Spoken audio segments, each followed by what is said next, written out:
Hey, for all of you Bloomberg people who make under $300,000 a year, I'm going to show you how to make beans using lentils.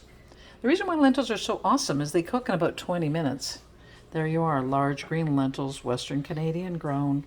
Very simple. I'm going to take some water, measure it carefully as you can see.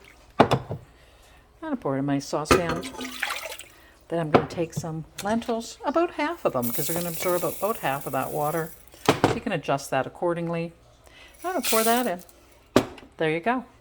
Then I'm going to take some, I like Hunt's tomato sauce, but of course you can use anything you want, even tomato soup. I'm going to pour that in. As you notice, I am measuring carefully. I always add a little bit of butter or oil. Measured carefully, of course. Tossed in there. I'm going to turn on my stove and I'm going to stir that up and cook it.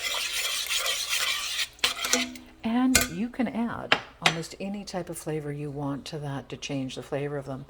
Some people like molasses, onions, tomatoes, chili, whatever you like. But the base is pretty darn easy to make this wonderful, simple dish in about 20 to 30 minutes, depending on how you like them to be soft. But again, cooking with large green lentils for those of us who earn under $300,000 a year is a great way to save money and spread your diet. Vegetative protein, awesome stuff.